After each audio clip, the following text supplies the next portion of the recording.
It is Friday, May 17th. It has been about 4 days since we had to put Dancer to sleep, and we did that on Monday.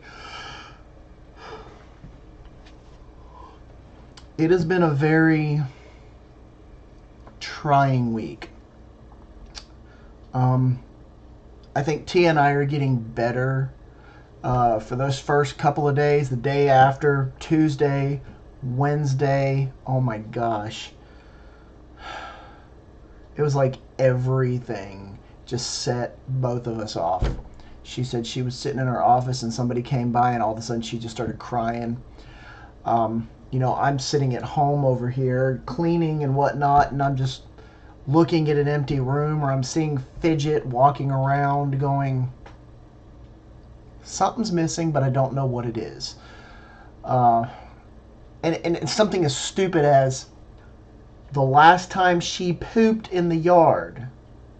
It's funny because me and Tia both noticed that.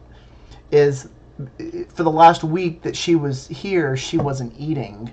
And when she did use the bathroom, we kind of paid attention to it. So the very last one, sitting right in front of the stairs on the porch.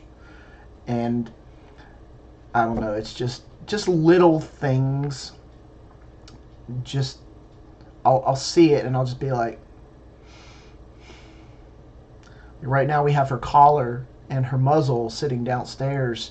The other day I picked her muzzle up off the porch because it had just been sitting out there, and Tia was out there, and I picked it up and Tia just started crying. So all that sitting downstairs, we're still waiting for the doctor to call us and tell us that her ashes are ready. But yesterday I was cleaning and I don't remember what it was that I noticed. It might have been her collar sitting on the table in the kitchen. But I was just like, so I texted Tia and I was like, I'm being sad right now. So she was like, you want to come see me or call me? And so I went and saw her. But I'm slowly getting to the point where I can see things and I'm not getting very sad about it. And Tia, I think, is the same way. But I did notice that Fidget, we didn't think that Fidget had even noticed. Because honestly, I don't know if Fidget liked her very much. Dancer liked Fidget.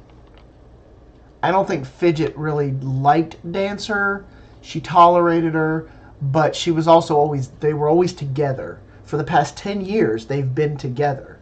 So yesterday, I think, was the first time I noticed Fidget.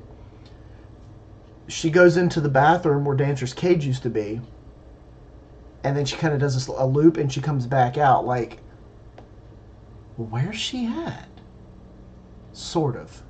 And then last night, whenever she came in from outside, she immediately ran over to the edge of the couch where she could see into the kitchen to see if her food was still there. Because typically, Dancer would go in there and start eating it if she wasn't paying attention. She ran in there and looked, and then goes, okay.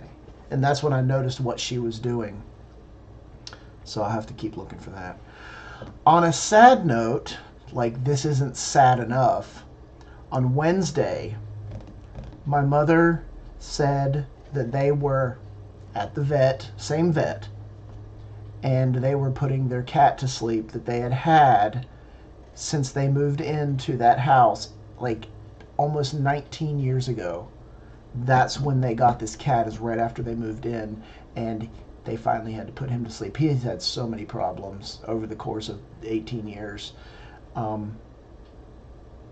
Between not being able to live without some medication, that eventually went away. They had to have his leg removed because he broke it, and it was so bad and destroyed that the doctor said we can't repair it. So they had to cut his leg off. So he's been walking around as a tripod for the past probably 6 or 7 years. And he went into kidney failure as well. And my mom told me the other day when we were talking about having to put Dancer to sleep on like Saturday or Sunday, she said that Gizmo, the name of the cat, was they were going to have to strongly consider doing that very soon as well. We just didn't realize it was going to be 2 days after we did it with Dancer at the same doctor. They probably think that we don't know how to have pets. I don't know. But Fidget, back to my dog, Fidget has been finer than I thought. I mean, I've known people who have had dogs where when one dies, the other one just gets depressed.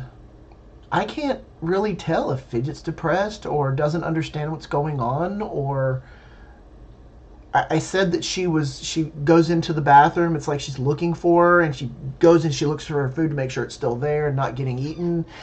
But I don't think she realizes she's not depressed. It doesn't look like she's depressed, but anyway, Tia and I are. I think we're getting a little bit past the really sad part and getting into the acceptance part. Tia was funny the other day. She said, "I think I've gone through all of the stages of grief. First, I was mad. I was mad at Dancer because she made me decide this, and why couldn't she get better? And then, all the other stages. And I mean, she was like, I did it all in like 1 or 2 days. So I still think that it was the best thing for her. I hate that I had to make that decision. It was very difficult. Because I know that if she would have waited any longer, she would have starved to death. Her blood would have poisoned her.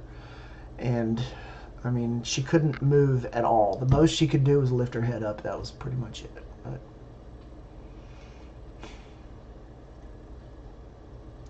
well, hopefully we'll get her ashes back. We were supposed to have them back by the end of the week, but the lady said they have a new vendor, and so hopefully sometime soon. Now we have to look at getting little urns or something to put her ashes in, so that we can make a little display and put it on the shelf or something. Nothing creepy, but just something fun.